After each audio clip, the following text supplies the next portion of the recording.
এতিয়া আমি ক্লাছ 8ৰ ঘন আৰু ঘনমূল চেপ্টাৰটোৰ 125 পেজ নম্বৰত থকা অনুশীলনী 7.1 আমি আলোচনা কৰিম। সো 1 নম্বৰটো কি দিয়া আছে, তলৰ কোনকেইটা সংখ্যা পূৰ্ণ ঘনৰ সংখ্যা নিৰ্ণয় কৰা। আমি 1 নম্বৰটো কৰি চাম যে এই যেটো 500 আছে 500টো আমাৰ পূৰ্ণ ঘন সংখ্যা হয় নে নহয়। সো আমি কি কৰিম, আমি উৎপাদক বিশ্লেষণ কৰিম, ঠিক আছে। সো আচুতীকৰণ পদ্ধতিৰে 500ক 2ৰে যাব নেকি, নাযাব। আমি কি কৰিম, 500 আমি 5ৰে কৰিম, কিমান বাৰ যাব, 5 গুণ 5 আৰু এটা দুটা শূন্য মানে 100 গ'ল। 100 পালো। এতিয়া 100ক আমি আকৌ 5ৰে কৰিম, কিমান বাৰ যাব, 5 দুগুণ 10 আৰু এই শূন্যটো তলত নামি আহিল মানে 20, 20 5 গুণ 100। 20ক আমি আকৌ 5ৰে কৰিম, কিমান বাৰ যাব, 5 4 গুণ 20, 4 পালো। 4ক আমি 2ৰে চাওঁ, 2 দুগুণ 4। গতিকে আমি কি পালো, 5 পূৰণ 5 পূৰণ 5, ইয়াত 3টা পালো আৰু ইয়াতে আমি 2 পূৰণ 2 দুটা পালো। গতিকে আমাৰ পূৰ্ণ ঘন নহয়। চোৱা, পূৰ্ণ ঘন হ'ব লাগিলে এটা সংখ্যা আমাৰ কিউবত হ'ব লাগিব। ইয়াতে চোৱা, ইয়াত 5 কিউব আছে, 3টা 5 আছে, ইয়াতে আমাৰ দুটাহে থাকিল। আমাৰ আৰু এটা যদি হ'ল হয় ইয়াতে, তেতিয়াহ'লে আমাৰ এইটো পূৰ্ণ ঘন হ'ল হয়, ঠিক আছে। যেহেতু ইয়াতে আমাৰ দুটা হ'ল, 3টা নহ'ল, সেইকাৰণে আমাৰ পূৰ্ণ ঘন নহয়। এটা বি নম্বৰটো চোৱা, কি আছে, 1331, এইটো আমি কৰি চাওঁ। সো 1331, এই 1331ক আমি 2ৰে 3ৰে 4ৰে আমি কৰিব নোৱাৰোঁ, সেইকাৰণে কিহেৰে কৰিছোঁ, 11ৰে কৰিছোঁ। 11ৰে চোৱা, এইটো চোৱা, ইয়াতে আমাৰ কি আছে, এই দুটা সংখ্যা এযোৰ, এই দুটা সংখ্যা আমাৰ এযোৰ। গতিকে আমি দুটা সংখ্যাক চাব লাগিব, মানে 13ক চাব লাগিব। আমি কিহেৰে কৰিলোঁ, সেইকাৰণে 11ৰে কৰিছোঁ। এতিয়া 11ৰে 13ক হৰণ কৰিলে চোৱা কি হ'ব, 11 এগুণ 11 হ'ব, কাৰণ 11 দুগুণ 22 হৈ যাব, যিটো আমাৰ 13তকৈ ডাঙৰ হ'ব, আৰু আমি ডাঙৰ সংখ্যাটো আমি লিখিব নোৱাৰোঁ। গতিকে 11 এগুণ 11 হ'ল। এই 13ৰ বাকী কিমান ৰ'ল, 2 বাকী ৰ'ল। 2টো এইফালে 3ৰ লগত আনিলে কি হ'ব, 23 হ'ব। এতিয়া 11ৰে 23ক আমি হৰণ কৰিম, কিমান বাৰ যাব, 11 দুগুণ 22। ইয়াতে আমাৰ আকৌ কি ৰ'ল, 1 বাকী ৰ'ল, ইয়াতে 1টো আনিলে কি হ'ল, 11 হ'ল। 11 এগুণ 11, ঠিক আছে। এতিয়া আমি পালোঁ 121 পালোঁ। 121ক আকৌ আমি 11ৰে কৰিব চাওঁ। ইয়াতে চোৱা, এই দুটা সংখ্যা আৰু ইয়াতে এটা সংখ্যা, 11 এগুণ 11 হ'ল। এই দুটাৰ পৰা কি 12 আছিল, 12ৰ পৰা আমি 11 পালোঁ, কি বাকী ৰ'ল, 1 বাকী ৰ'ল। 1টো এইফালে আনিলে কি হ'ব, আমাৰ আকৌ 11 হৈ যাব, 11 এগুণ 11।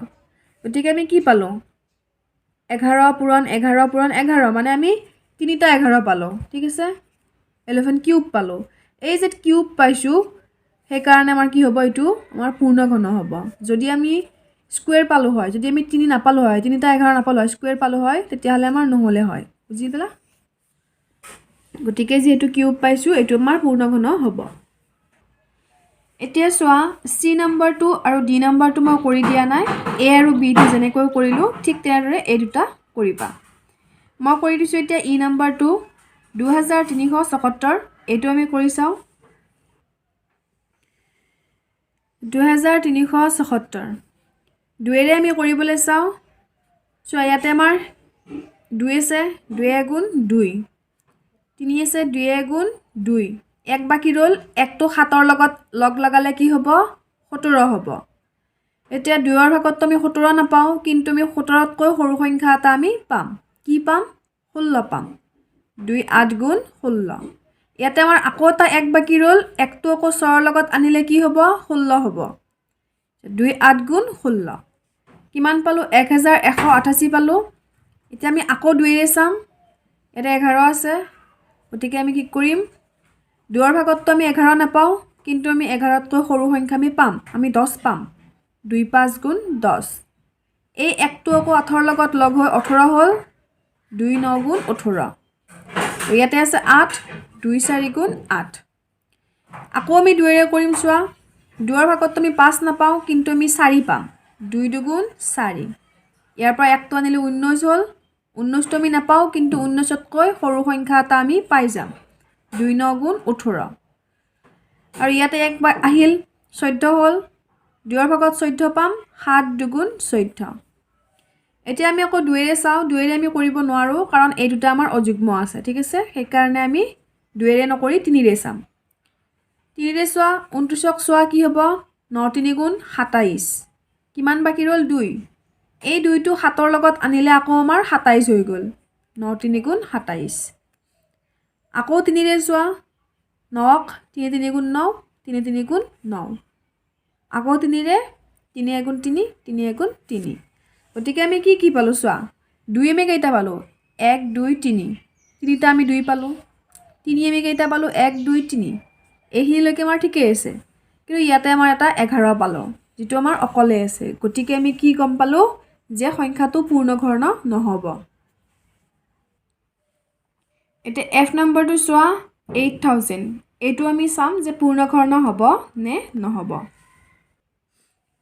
সো 8000 আছে আমি 2 ৰে হৰণ কৰিবলৈ চাওঁ 2 ৰে 8ক যাব কিমান বাৰ 2 4 গুণ 8 আৰু শূন্য কেইটা আমি তলত নমাই আনিলোঁ আকৌ 2 ৰে যাব 2 2 গুণ 4 ইয়াতেও শূন্য কেইটা আমি তলত নমাই আনিলোঁ আকৌ 2000ক 2 ৰে কিমান বাৰ যাব 2 গুণ 2 আৰু শূন্য কেইটা আমি নমাই আনিলোঁ আকৌ 1000ক 2 ৰে কিমান বাৰ যাব 2 5 গুণ 10 আৰু এইটা শূন্য নমাই আনিলোঁ মানে 2ৰ লগত 500 যদি আমি পূৰণ কৰোঁ কি পাম আমি 1000 পাম আকৌ 500 আছে 500ক 2 ৰে চোৱা এটা 5 আছে 2 2 গুণ 4 এক এটা বাকি ৰ'ল একটো শূন্যৰ লগত লগ লাগি 10 হৈ গ'ল 10 হলে কি হ'ব 2 5 গুণ 10 আৰু এই শূন্যটো তলত নামি আহিল তাৰ পিছত আকৌ 2 ৰে চোৱা 250ক 2 গুণ 2 2 2 গুণ 4 ইয়াতে আমাৰ এক এটা ৰ'ল নহয় এই একটো শূন্যৰ লগত আহিলে কি হ'ব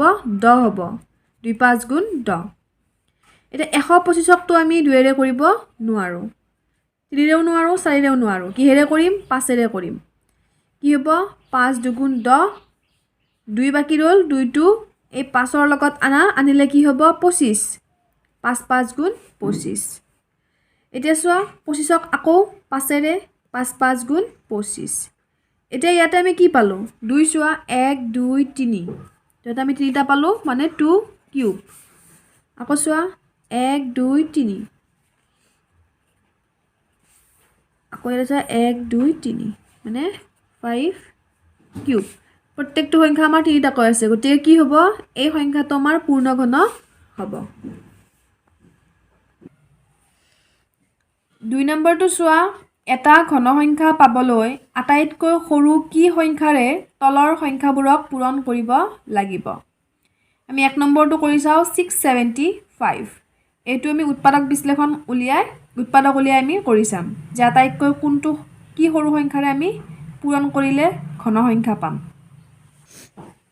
চোৱা কি আছে 675 আছে এটা 675ক আমি 2 ৰে হৰণ কৰিব নোৱাৰোঁ কাৰণ এইটো আমাৰ অযুগ্ম আছে এইটো আমাৰ অযুগ্ম আছে 3 ৰেও নোৱাৰিম 4 ৰেও নোৱাৰিম কিন্তু আমি 5 ৰে পাৰিম চোৱা ইয়াতে 6 আছে 5 গুণ 5 কি বাকি ৰ'ল 1 বাকি ৰ'ল এই 1টো 7ৰ লগত আনিলে কি হ'ব 17 হ'ব 5ৰ ভাগত আমি 17 নাপাওঁ কিন্তু আমি 15 পাম 5 3 গুণ 15 কি বাকি ৰ'ল 2 বাকি ৰ'ল এই 2টো আকৌ 5ৰ লগত আনিলে কি হ'ব 25 হ'ব 5 ৰে 25ক কিমান বাৰ 5 বাৰ 5 5 গুণ 25 কি পালোঁ 135 পালোঁ 135ক আকৌ 5 ৰে 5 2 গুণ 10 ইয়াতে কি বাকি ৰ'ল 3 3টো 5ৰ লগত আনিলে হ'ল 35 5 7 গুণ 35 এতিয়া 27ক আকৌ আমি কিহেৰে চাম 3 ৰে চাম 3 9 গুণ 27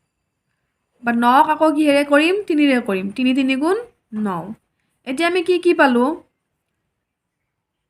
1 2 3 3 আমি কেইটা পালোঁ 3টা পালোঁ মানে 3 কিউব পালোঁ কিন্তু আমি 5 স্কুৱেৰ পালোঁ 1 2 দুটাহে আমি 5 পালোঁ গতিকে আমাৰ এই সংখ্যাটো পূৰ্ণঘন নহয় কেতিয়া পূৰ্ণঘন হ'ব যেতিয়া আমাৰ আৰু এটা 5 আমি পাই যাম ঠিক আছে কাৰণ ইয়াতে আমাৰ দুটা আছে যেতিয়া আমি আৰু এটা 5 পাম তেতিয়াহে আমাৰ পূৰ্ণঘন হ'ব আৰু সেই কাৰণে 5 ৰে পূৰণ কৰিলে পূৰ্ণঘন হ'ব এতিয়া চাম আমি বি নাম্বাৰটো 256 এইটো আমি কৰি চাওঁ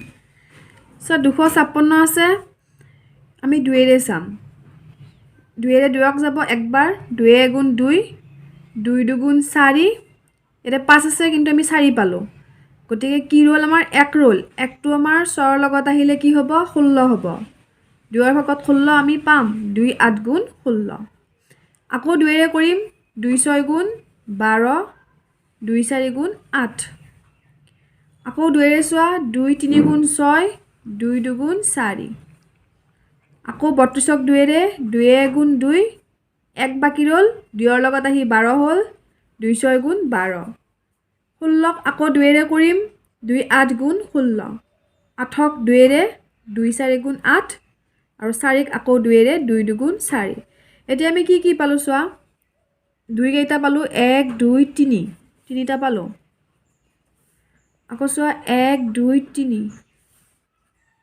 আৰু তিনিটা পালো 1 2 ইয়াতে আমি কি পালো দুটাহে পালো গতিকে যেহেতু দুটা পালো তাৰ মানে আমি কি গম পালো যে ইয়াৰ লগত যদি আমি আৰু এটা 2 পূৰণ কৰো আৰু এটা 2 যদি আমি দিও তেতিয়া হলে কি হ'ব 2 কিউব হৈ যাব গতিকে চোৱা 2ৰে পূৰণ কৰিলে পূৰ্ণঘন হ'ব কাৰণ ইয়াতে আমাৰ দুটা ৰৈ বাকি ৰৈ গল আৰু এটা আমাক প্ৰয়োজন আছিল পূৰ্ণঘন হ'বলৈ আমাক তিনিটা লাগিব ঠিক আছে মানে একেটা সংখ্যাকে আমাৰ তিনিবাৰ লাগিব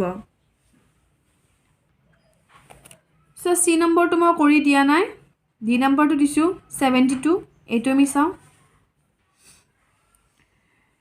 72 আছে 2ৰে 2 3 গুণ 6 1 ৰল 1টো 2ৰ লগত আহি 12 হ'ল 2 6 গুণ 12 আকৌ সাইডটো চক আমি 2ৰে কৰিম 2 গুণ 2 1 বাকি ৰল 6ৰ লগত আহি কি হ'ল 16 2 8 গুণ 16 18ক আকৌ 2ৰে কিমান বাৰ যাব 2 9 গুণ 18 9ক তোমাৰ 2ৰে নাযায় 3ৰে যাব 3 3 গুণ 9 তে কি পালো চোৱা 1 2 3 2 আমি তিনিটা পালো 3 চোৱা 1 2 3 কিন্তু আমি দুটাহে পালো তাৰ মানে কি গম পালো যে 3ৰে পূৰণ কৰিলে পূৰ্ণঘন হ'ব মানে আৰু এটা 3